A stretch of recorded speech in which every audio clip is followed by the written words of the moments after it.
Draft Immigration and Nationality Fees Amendment Order 2026. I call the Minister to move the motion. Mike Tapp. Thank you. I beg to move that the committee has considered the Immigration and Nationality Fees Amendment Order 2026, and it's a pleasure to serve under you in the chair, Mrs. Hobhouse. This fees order sets out the immigration and nationality functions for which a fee is to be charged and the maximum amount or maxima that can be charged in relation to each of those functions. Within the order we are debating today, we are proposing a number of changes that will facilitate government policy. Fees charged by the Home Office for immigration and nationality applications are an essential part of the Department's funding settlement. This order will increase fee maxima across a number of chargeable functions, including those for electronic travel authorisation, known as ETA, entry clearance as a visitor for visas valid for a period of more than 12 months, a visa on a route to settlement, naturalisation and registration as a British citizen or as one of the specified other categories of citizenship, and certain nationality-related services. The actual fee levels that are charged to those seeking to enter or remain in the UK are not changing in this order. Any changes to the fee levels will be made through separate legislation. We will increase the fee maximum that applies to an application for an ETA from £16 to £20 in order to facilitate a subsequent increase in the chargeable fee to £20. The fee maximum for entry clearance as a visitor for a period of more than 12 months will increase from £250 per annum to £253 per annum. This will facilitate a subsequent increase to the 2-year visit visa fee from £475 to £506. We're increasing the fee maximum for visas on a route to settlement from £3,600 to £3,635. This is to facilitate a subsequent increase to the fee for applications by other adult dependent relatives of a British citizen or a person with settled status who wishes to join their family member in the UK from £3,413, that number doesn't exist, to £3,635. We're also amending the fee maximum for settlement applications from £3,600 to £3,635 in order to align with the change to the fee maximum for visas on a route to settlement, reflecting the connection between these two chargeable functions.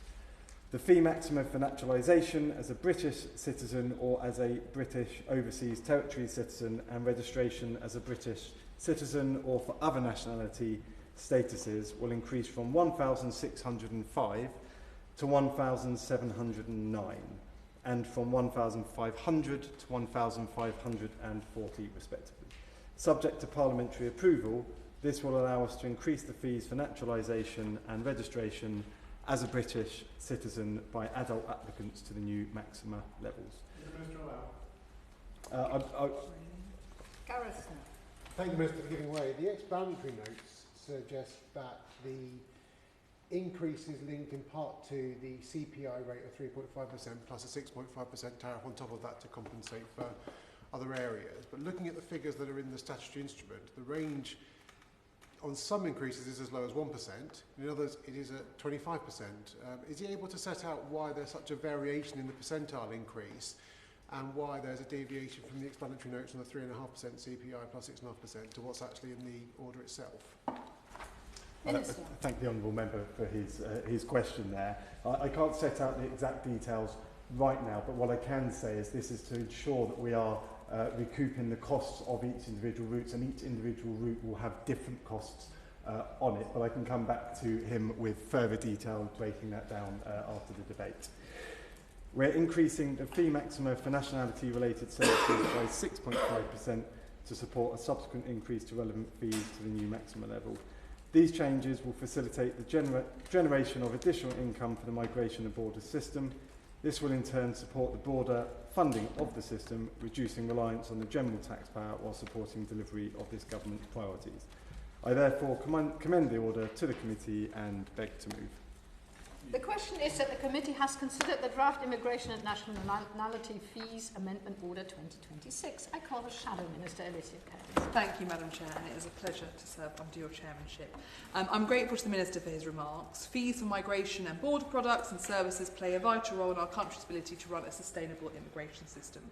Just like any other public service, it is right that those who use and benefit from the UK's immigration system should, of course, contribute to it. The proposed changes set out in the draft order would not only reduce the financial burden on the taxpayer, but will also generate a significant amount of much-needed income for the Home Office. However, we must be mindful of how any increase or proposed increase to the electronic travel authorisation fee could impact on numbers of visitors to the UK. So I'd be grateful if the Minister could outline what assessments have been made on the impact of increasing the ETA and explain the reasoning behind £20 being considered the appropriate level of increase. The real focus needs to be on how the funding will be used, because this will generate significant fees. The government's repeatedly stated that immigration must be significantly reduced, yet of course in 2025 over 41,000 people crossed the English Channel in small boats and entered the country illegally. As of June 2025 we have 32,000 illegal immigrants residing in hotels. So how will the funding be used? Is it primarily to fund the cost of illegal migration, or is it some other enhancement that is planned within the immigration system? I acknowledge that the responsibility of this matter lies on a number of the members of the Home Office team, but given these concerning figures, it's important to know where the funding will be going. So does the Minister also anticipate that the cost of the Home Office will remain this high? Does the Minister anticipate that the maximum fee will have to be increased again in the near future, or how long can he commit that this will be the increase for? And does the Minister also guarantee that this additional income will actually deliver a more efficient border system, or will the increased income simply subsidise a system that still isn't working? Thank you. Liberal Democrat spokesperson, Will Fox. Thank you, Ms Hobhouse. It's a pleasure to serve under your chairship this afternoon. The Liberal Democrats and I are broadly supportive of this statutory instrument. The plans to put these fees up are broadly in line with inflation and what the cost is of providing that service. Therefore, we have no major concerns to the principal part of this paper. However, I am concerned about the entry requirements and fees charged to dual British nationals. Please will the Minister look into this matter urgently, agree to consider a grace or a transition period for those British nationals stuck abroad, and finally agree to hold a meeting with MPs to listen to our concerns to take things forward. Thank you. Minister. Thank you, Chair. I'll turn to right honourable members' questions first. How the funding's used, what I won't be doing in this debate today is laying out how the Home Office will be spending its budgets beyond what's already been announced and what will be announced in the future, as I'm sure she will expect today. On fee increases and whether there will be any future increases, of course this will be kept under review, but this is the extent of the increases here today. The Honourable Member talked about dual nationals and he framed them as Brits stuck abroad. We are bringing in new measures around ETA enforcement, which begins tomorrow. We've been communicating that since 2024 on the government website, and beyond in 2025 there was a significant sum of money spent on communications there. For clarity, what we're saying is that if you're dual national, you will need your British passport to travel on. This is the same as the Australians, the United States and many other countries around the world, and it's modernising and making our border more secure. On meeting to discuss this, absolutely, and you will see, he will see an email in his inbox. I believe it's on Monday next week, where any Member of Parliament can come in and talk to me about this. Thank you, Chair. The question is that this committee has considered the draft Immigration and Nationality Fees Amendment Order 2026. As many as are of that opinion say aye. Aye. The contrary, no. I think the ayes have it. The ayes have it. Order.